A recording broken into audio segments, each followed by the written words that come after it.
हिंदी साहित्य जगत के दिग्गज कथाकारों में स्थान रखने वाली मन्नू भंडारी जी की लिखी हुई कहानी आज सुनिए, शमशान।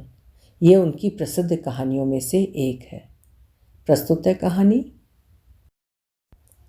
रात के 10 बजे होंगे। शमशान के एक और डोम ने बेफिक्री से खाट बिछाते हुए कबीर के दोहे की ऊंची तान छेड़ दी। जही घट प्रेम न संचरे, सोई घट जान मसान। शमशान का दिल भर आया। एक सर्द आह भर के उसने पहलू में खड़ी पहाड़ी से कहा, मैं इंसान को जितना प्यार करता हूँ उतनी ही घृणा उससे पाता हूँ। सभी मनुष्य यही चाहते हैं कि कभी उन्हें मेरा मुंह न देखना पड़े, पर वास्तव में मैं इतना बुरा नहीं हूँ। संसार में जब मनुष्य को एक दिन के लिए भी स्थान नहीं रह जाता, तब मैं उसे अपनी गोद में स्थान देता हूँ। चाहे कोई अमीर हो या गरीब, वृद्ध हो या बालक, मैं सबको समान दृष्टि से देखता हूँ। पर इससे क्या होता है? मेरे पास वो प्रेम नहीं जो मनुष्य की सबसे बड़ी निधि है। मेरे दिल में मोहब्बत का वो चिराग रोशन नहीं होता जिसके बल पर मैं उसके दिल में अपने लिए थोड़ा सा स्थान बना सकता। नहीं जानता खुदा ने मेरे साथ ऐसी बेइंसाफ़ी का सलूक क्यों किया। शहर और शमशान के बीच खड़ी पहाड़ी मुस्कुरा दी। उसकी ये व्यंग्यात्मक मुस्कुराहट शमशान के हृदय में चुभ गई।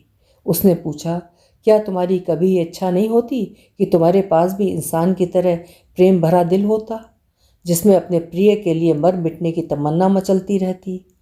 कभी कभी दूर दूर से हवाएं आती हैं और लैला मजनू और शीरी फरहाद की प्रेम कहानियाँ मुझे सुना जाती हैं, तो सच मानना मैं तड़प कर रह जाता हूँ कि काश मैं भी मजनू होता और लैला के वियोग में अपने को कुर्बान कर देता। प्रिय की प्रतीक्षा में राह में पलकों के पावड़े बिछाकर बैठा रहता। सावन की उठी घटाएं मेरे मन में हुक उठाती और बसंत की सुरमई सांझें मेरे मन में तड़प बनकर रह जाती। प्रिय का जीवन ही मेरा जीवन होता और उसकी मौत मेरी मौत। पर क्या करूं, ईश्वर ने तो मुझे शमशान बनाया है, जिसके हृदय में प्रेम नहीं, स्निग्धता नहीं, सरसता नहीं, केवल धू धू करती आग की लपटें हैं। एक आँख से शमशान को और दूसरी आँख से शहर को और उसमें बसे इंसानों को देखने वाली पहाड़ी ने पूछा, बड़ी तमन्ना है इंसान बनने की? शमशान ने कहा, तमन्ना? मनुष्य के पास जैसा प्रेम में हृदय है, उसे पाने के लिए मैं अपने जैसे 100 जीवन कुर्बान कर सकता हूँ। पहाड़ी मुस्कुरा दी। इतने में ही किसी के करुण क्रंदन ने शमशान के शुष्क हृदय को दहला दिया। एक छोटी सी भीड़ किसी शव को लिए चली आ रही थी। उसमें एक सुंदर नवयुवक फूट फूट कर रो रहा था, मानो किसी ने उसका सर्वस्व लूट लिया हो। लाश उतारी गई। वो उस नवयुवक की पत्नी थी। युवक का क्रंदन शमशान के हृदय को भेद गया। सारा क्रियाकर्म समाप्त कर जैसे तैसे उस युवक को संभाल कर वे लोग गए और शमशान सोचता रहा, कितना प्यार करता होगा ये अपनी पत्नी को। काश मैं भी किसी को इतना प्यार कर सकता। दूसरे दिन सांझ के धुंधले प्रकाश में शमशान ने देखा, वही युवक आ रहा है। उसके कल और आज के चेहरे में जमीन आसमान का अंतर था। एक रात में ही जैसे वो बूढ़ा हो गया था। आंखें सूजकर लाल हो गई थीं। वो पागलों की तरह लड़खड़ाता हुआ आया और अपनी पत्नी की राख बटोरने लगा। कुछ देर तक हिचकियां लेता रहा और उसकी आंखों से निरंतर अश्रु बहते रहे। फिर जैसे भावनाओं का बांध टूट गया, वो सिर फोड़ फोड़ कर रोने लगा और चीखने लगा, तुम मुझे छोड़कर कहाँ चली गई सुकेशी? याद है कितनी बार तुमने कस्में खाई थी कि जिंदगी भर तुम मेरा साथ दोगी, पर 2 वर्षों में ही तुम मुझे अकेला छोड़कर चली गई। अब मैं तुम्हारे बिना जीवित नहीं रह सकता। तुम मुझे अपने पास बुला लो, नहीं तो मुझे ही तुम्हारे पास आने का कोई उपाय करना पड़ेगा। तुम नहीं तो मेरे जीवन का कोई अर्थ नहीं, कोई सार नहीं, कोई रस नहीं। तुम ही तो मेरा जीवन थी, मेरी प्रेरणा थी। अब मैं जीवित रहकर करूँगा ही क्या? मुझे अपने पास बुला लो। मैं तुम्हारे बिना नहीं रह सकता, नहीं रह सकता, किसी तरह भी नहीं रह सकता। इसी प्रकार वो विलाप करके रोता रहा, सिर फोड़ता रहा और मूक शमशान अपनी सूखी पथराई आंखों से इस दृश्य को देखता रहा। इंसान बनने की, प्रेम करने की और अपने प्रिय के वियोग में इस नवयुवक की भांति मर मिटने की तमन्ना और अधिक जोर पकड़ती रही। वो यही सोचता रहा, काश मैं भी किसी को इसी तरह दिलोजान से प्यार कर सकता। उसके पहलू में खड़ी पहाड़ी मुस्कुराती रही। रो धोकर वो व्यक्ति तो चला गया, पर शमशान के हृदय को उसके आंसू गर्म सलाखों की तरह दग्ध करते रहे। उसने पहाड़ी से कहा, इस व्यक्ति की व्यथा ने मेरे हृदय को मथ डाला। यूँ तो यहाँ रोज ही ऐसे कितने ही व्यक्ति आते हैं, पर जाने क्यों इसके दुख में, इसकी वेदना में ऐसा क्या था जो मैं कभी नहीं भूल सकूँगा। तुम देखना, अब यह जीवित नहीं रहेगा। एक दिन में ही अपनी प्रेयसी के वियोग में जिसने अपने शरीर को आधा बना डाला हो, वो भला कितने दिन इस प्रकार जीवित रह सकेगा। वो अवश्य ही रो रो कर अपने प्राण दे देगा, और मैं भी चाहता हूँ कि वो मेरी गोद में आ जाए और मैं दोनों को हमेशा के लिए मिला दूँ। सारे दिन वो युवक के शव की प्रतीक्षा करता रहा, पर शव ना आया। हाँ, आसमान में जब सांझ का धुंधलका छाने लगा तो वो युवक आया और वैसे ही पागलों की तरह प्रलाप करता रहा। 3-4 दिन तक ये क्रम बना रहा। फिर युवक का आना भी बंद हो गया, पर शमशान उसे न भूल सका। प्रत्येक शव को वो जाने किस उत्सुकता से देखता, फिर कुछ खिन्न हो जाता। एक दिन उसने पहाड़ी से पूछा, तुम्हें तो शहर का कोना कोना दिखाई देता है, बता सकती हो उस युवक का क्या हाल है? पहाड़ी ने मुस्कुराते हुए कहा, नहीं। शमशान ने कहा, मेरा अंतःकरण रह रह कर कह रहा है कि अवश्य उसने आत्महत्या कर ली होगी। वो शायद नदी में डूब गया होगा, या किसी ऐसे ही उपाय से उसने अपना अंत कर लिया होगा कि मैं उसकी लाश को भी नहीं पा सका। मेरी कितनी तमन्ना थी कि मैं उसे उसकी प्रिया के पास पहुंचा देता। पहाड़ी ने पूछा, तुम्हें विश्वास है कि वो मर गया होगा? शमशान खींच उठा, तुम तो बिल्कुल ही पत्थर हो। जिसके हृदय में प्रेम की पीड़ ने बेध दिया हो, वो कभी जीवित नहीं रह सकता। पहाड़ी केवल मुस्कुरा दी। दिन आए और चले गए। अपने आंचल में इंसानों को अपने प्रेमियों के वियोग में आंसू बहाते देख शमशान का मन इंसान के प्रति और अधिक श्रद्धालु होता गया, और ये क्रमशः हो गया कि शमशान इंसान के अलौकिक गुण गाया करता और पहाड़ी मुस्कुराया करती। इसी प्रकार 3 वर्ष बीत गए। 3 वर्ष की लंबी अवधि भी शमशान के मन से उस सुंदर युवक की व्यथा को न पहुंच सकी।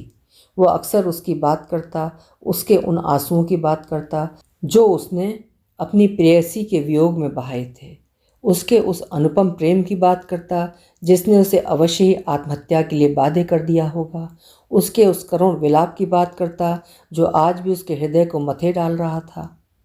तभी एक दिन फिर उसका हृदय किसी परिचित स्वर की करुण चीत्कारों से दहल उठा। उसने देखा वही सुंदर युवक एक छोटी सी भीड़ के साथ किसी शव को लिए आ रहा है। शमशान ने सोचा वो अभी जीवित है। अब इस अभागे पर ईश्वर ने कौन सा दुख डाला है। पर वहाँ जो बातचीत हो रही थी उससे ये समझने में देर न लगी कि यह भी उसकी पत्नी ही थी। सब लोग कह रहे थे इसके भाग्य में पत्नी का सुख ही नहीं लिखा है, वरना 5 ही वर्ष में यूँ 2-2 पत्नियां न छोड़ जाती। अभी बेचारी की उम्र ही क्या है। आज भी युवक का क्रंदन अत्यंत करुण था। आज भी उसकी चीत्कारें हृदय को दहला देने वाली थीं। आज भी उसके आंसू गर्म सलाखों की भांति हृदय को दहला देने वाले थे। उसके पहले दिन के रूप में और आज के रूप में कोई विशेष अंतर नहीं था। जैसे तैसे धीरज बंधाकर और पकड़कर लोग उसे ले गए। शमशान के मन में वर्षों से मनुष्य के अलौकिक प्रेम की जो धारणा जमी हुई थी, उसको पहली बार हल्का सा धक्का लगा। संध्या समय वो युवक फिर आया और अपनी पत्नी की राख में लोट लोट कर विलाप करने लगा। मैंने स्वप्न में भी नहीं सोचा था कि तुम मुझे इस प्रकार छोड़कर चली जाओगी। यदि मुझे इसी तरह मझधार में छोड़कर जाना था तो मेरा साथ ही क्यों दिया। अब मैं तुम्हारे बिना कैसे जीवित रहूँगा। तुमने अपनी मधुर मुस्कानों से एक दिन में ही मेरे मन से सुकेशी की व्यथा पहुँच दी थी। मैं मन प्राण से तुम्हारा हो गया। तुम ही तो मेरा प्राण थी। अब ये निष्प्राण देह कैसे जीवित रहेगी, कितने दिन जीवित रहेगी। मुझे अपने पास बुला लो, अब मैं संसार में नहीं रह सकूँगा। सुकेशी तो मेरी अनुगामिनी थी, इसलिए मुझे उसका अभाव नहीं खटका, पर तुम तो मेरी सहगामिनी थी। हम तो 2 शरीर एक प्राण थे। जब प्राण ही चले गए तो शरीर का क्या प्रयोजन। इसी तरह वो रोज आता, घंटों विलाप करता और चला जाता। उसके आंसुओं में कुछ ऐसी शक्ति थी, उसके विलाप में कुछ ऐसी सच्चाई थी कि शमशान के मन में पहले जो एक हल्की सी संदेह की रेखा उभर आई थी वो भी मिट गई। एक बार फिर शमशान उसके शव की प्रतीक्षा करने लगा, और अधिक दृढ़ विश्वास के साथ कि इस धक्के ने अवश्य उसके जीवन का अंत कर दिया होगा। शमशान बराबर मन में साथ संजोए बैठा रहा कि कब वो उस युवक और उसकी पत्नी को अपनी गोद में सदा के लिए मिला दे। ऐसा मिलाप जिसके वियोग का भय ना हो, बिछोड़ने की आशंका ना हो, पर उसका शव ना आया। उसके हृदय की लालसा लालसा बनी रही। फिर वही ढर्रा चल पड़ा। रोज ही न जाने कितने शव जलते, मनुष्य रोते, शमशान मनुष्य के अलौकिक प्रेम के गुण गाता और पहाड़ी मुस्कुराती। अंतर था तो केवल इतना कि शमशान के स्वर में कुछ उतार सा आ गया था और पहाड़ी की मुस्कुराहट में व्यंग्य कुछ अधिक स्पष्ट और प्रखर हो गया था। 2 वर्ष भी नहीं बीत पाए होंगे कि शमशान के कानों में फिर वही परिचित स्वर सुनाई दिया और उसके आश्चर्य का ठिकाना नहीं रहा जब उसने देखा कि वो युवक इस बार अपनी तीसरी पत्नी के शव को जलाने आया है। उसने सोचा शायद बिना प्रेम के ही उसने मजबूरी में विवाह कर लिया हो, पर उस युवक का विलाप सुना तो वो भ्रम भी जाता रहा। आज भी उसका क्रंदन उतना ही करुण था, आज भी उसकी चीत्कार हृदय को दहला देने वाली थी, आज भी उसके अश्रु गर्म सलाखों की भांति दग्ध कर देने वाले थे। उसके पहले वाले रूप में और आज के रूप में कोई अंतर न था। उसकी बातें भी वही थीं, केवल इतना अंतर था कि आज उसे अपनी तीसरी पत्नी ही सबसे अधिक गुणी दिखाई दे रही थी। वो दावा कर रहा था कि तीसरी पत्नी से ही उसका सच्चा प्रेम था। पहली 2 स्त्रियों का प्रेम बचपना था, ना समझी थी। पहली उसकी अनुगामिनी थी, दूसरी सहगामिनी थी, तो तीसरी अग्रगामिनी थी। उसकी पथ प्रदर्शिका थी, जिसके बिना वो एक कदम भी जीवित नहीं रह सकता। वही पुरानी बातें, वही विलाप, वही क्रंदन, मानो इसका भावना के साथ कोई संबंध ही ना हो। कंठस्थ पाठ की तरह वो उसे दोहरा रहा हो। मनुष्य के अलौकिक प्रेम की जिस भावना को शमशान अपने हृदय में बड़े यत्न से संजोए बैठा था, उसका वही हृदय इस दृश्य से पत्थर हो गया। वो अवाक विमूढ़ सा देखता रहा। उसकी दृष्टि पथराई हुई थी। उसमें एक प्रश्न साकार हो उठा था। पहाड़ी ने उसकी यह हालत देखी तो तरस खाकर बोली, सचमुच तुम मूर्ख हो। इतना भी नहीं समझते कि जो इंसान प्रेम करता है उसे जीवन भी कम प्यारा नहीं। वो प्रेम की स्मृति, कल्पना और आध्यात्मिक भावना पर ही जिंदा नहीं रहता। जीवन की पूर्णता के लिए वो फिर प्रेम करता है। जीवित रहने की ललक के चलते ही वो हर वियोग झेल लेता है, व्यथा सह लेता है, क्योंकि सबसे अधिक प्रेम तो मनुष्य अपने आप से करता है। अभी आप सुन रहे थे मन्नू भंडारी जी की लिखी हुई कहानी शमशान। कहानी में मनुष्य के जीवन की वास्तविक सच्चाई निहित थी। आशा है कहानी आपको भी पसंद आई होगी। कल फिर मिलेंगे। आपका समय शुभ हो।